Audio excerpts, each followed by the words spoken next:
¿Qué es una red alimenticia?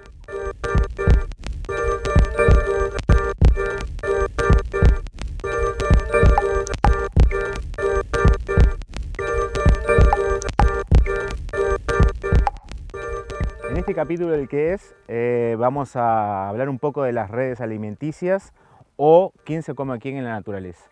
Para ello vamos a tomar una serie de datos del campo, llevarlos al laboratorio y analizarlos, y con estos datos vamos a intentar construir modelos que intenten explicar el funcionamiento de un sistema natural.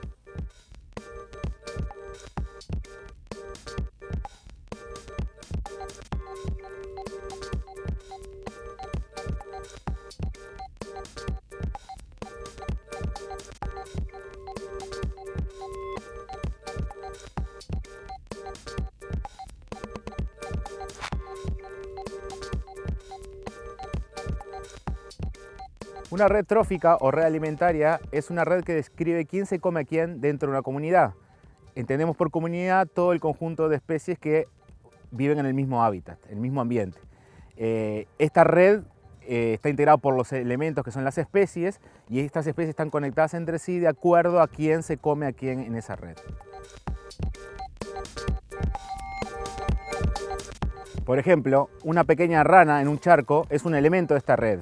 Sus depredadores, búhos, zorros o serpientes, y sus presas son los otros elementos con los que se conecta.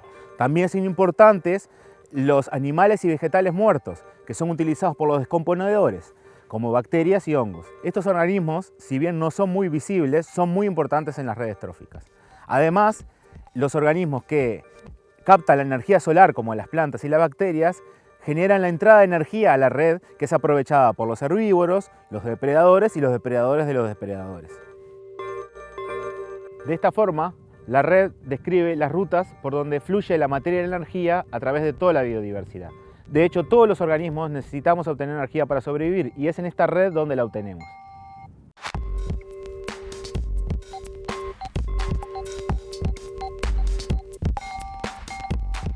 Para entender una trama trófica, lo que necesitamos primero es mostrar una comunidad biológica, y nuestro modelo de comunidad son los charcos temporales, como este que tenemos acá. Estamos en la zona de la Gruta de Salamanca, una zona bastante plana donde hay muchos charcos temporales, y nos disponemos a hacer ese muestreo.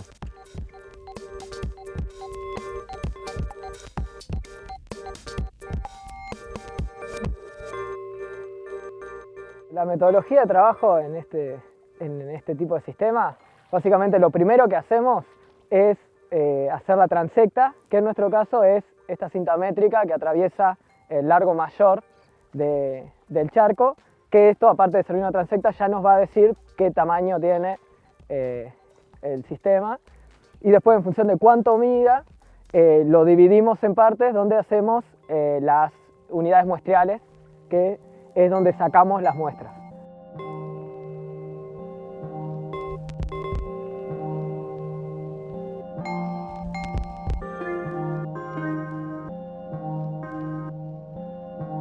Bueno, lo que vamos a hacer ahora con todas las muestras que juntamos en el charco va a ser llevarlas al laboratorio, donde vamos a identificar todo lo que colectamos.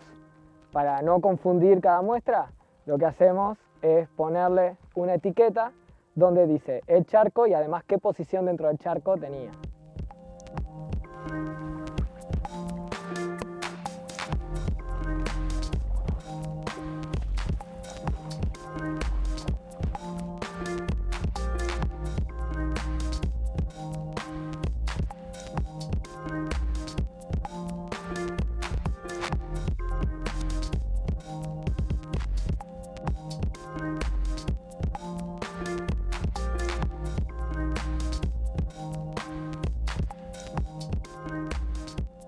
Esto es una muestra de las que colectamos hoy en el campo, y ahora la vamos a procesar en el laboratorio.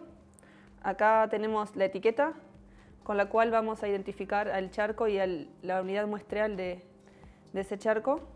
Y esta es una muestra animal, donde lo que hacemos es separar los animales y colocarlos en los tubos Eppendorf, y luego los conservamos en alcohol para después ser medidos.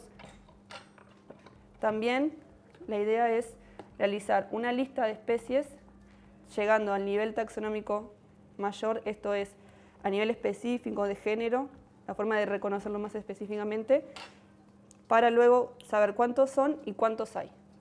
Lo mismo se va a realizar con las plantas y de esa manera poder realizar los modelos de las redes alimenticias.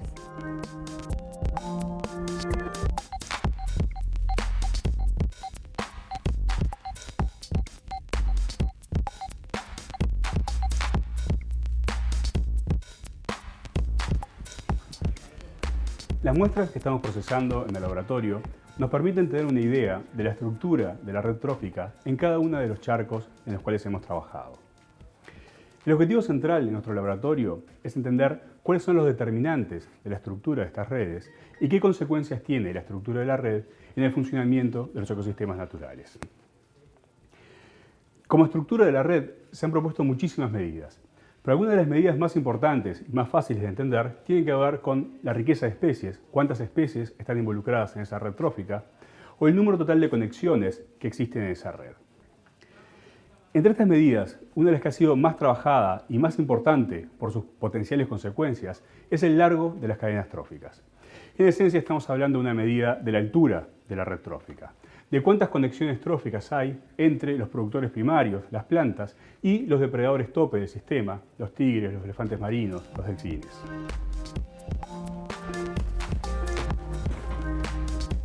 En esencia lo que hacemos es tratar de reproducir el funcionamiento, la estructura de una red trófica de un charco. Generamos modelos asociados a la estructura de las redes, generamos simulaciones que pueden llevar días, semanas o incluso meses en correr. Y lo que logramos es ver si ciertas reglas básicas de interacciones entre especies son capaces de reproducir lo que observamos en el campo. Y de hecho, hemos logrado buenos avances con esas líneas.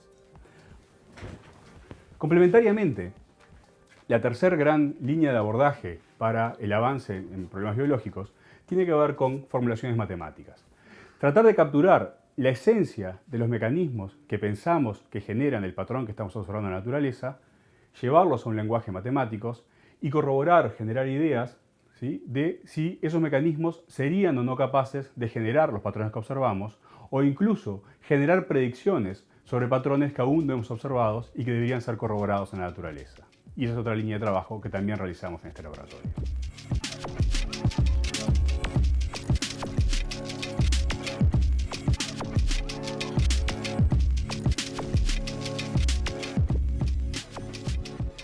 Otra línea de investigación que se desarrolla en la Facultad de Ciencias es sobre las redes tróficas marinas. Por un lado tenemos a la pesca artesanal, que extrae ciertas especies de peces, por lo que teóricamente la podríamos considerar como un depredador tope. Por otro lado, tenemos a los lobos marinos, que consumen algunas de estas mismas especies entre muchas otras, generándose un conflicto entre estas dos partes. Pero además este conflicto sucede porque los lobos marinos se alimentan en áreas donde trabaja la pesca artesanal. Una forma de abordar las interacciones entre los lobos marinos y la pesca es a través del estudio de la dieta de los lobos marinos. Esto se puede hacer mediante diferentes metodologías. Nosotros en los últimos años hemos trabajado con dientes analizando su composición química. De cada individuo es posible reconstruir de lo que el animal se estuvo alimentando y en qué zona año tras año de la vida del animal, porque se estudia cada una de las capas de crecimiento que son anuales, igual que lo que ocurre con las capas de crecimiento de un árbol, por ejemplo. Entonces, estudiando cada diente podemos saber qué comió el animal desde que nació hasta el año de su muerte, y estudiando distintos dientes que provienen de muchos años, de varias décadas, podemos saber cómo ha variado la dieta de estos animales a lo largo del tiempo y compararla con las capturas de la pesca artesanal.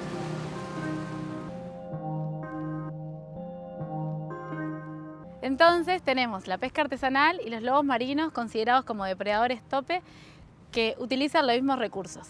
Estos tres componentes debemos considerarlos inmersos a la complejidad de la red trófica marina, en la cual hay otras presas y depredadores que interactúan indirectamente. Es importante considerar esta complejidad a la hora de manejar las poblaciones de lobos marinos, tanto como los recursos pesqueros.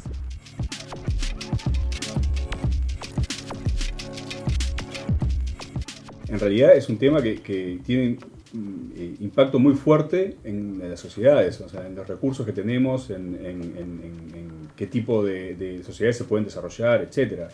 Es decir, todo lo que comemos, la producción, depende de que haya una red trófica funcionando atrás. O sea, una red trófica en el suelo que permita nutrientes para las plantas, una red que permita la fertilización de las flores y la generación de frutos, una red que sustente a las pesquerías, etc., ¿no? El caso del Río Negro parece bastante importante en este sentido, ¿no?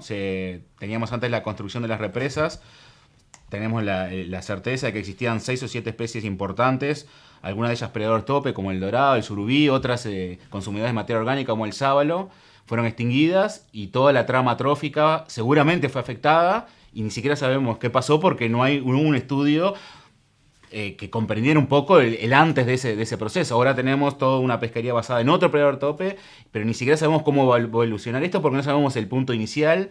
Es uno de los temas. Y que aparte, tanto en otros lugares de Uruguay como en el mundo, es un fenómeno súper común. O sea, las pesquerías en general, lo que han hecho en los últimos siglos y particularmente en las últimas décadas, es extinguir los depredadores tope en una cantidad de comunidades o hacer que son depredadores hoy mucho más chicos de lo que eran y por tanto funcionalmente también son distintos. Sí, esto también tiene que ver con el tema de, por ejemplo, los manejos de los sistemas agrarios, donde, por ejemplo, el uso de distintos agroquímicos, por un lado te afectan con la pérdida de ciertas especies que pueden llegar a ser clave, y por otro lado, por cómo esas sustancias van ingresando a los distintos organismos y a partir de ellos van avanzando por toda la trama trófica, incluso hasta llegar a nosotros mismos, ¿no? Sí, eso influye también en la conservación de las especies y el manejo del área después que se quiera realizar.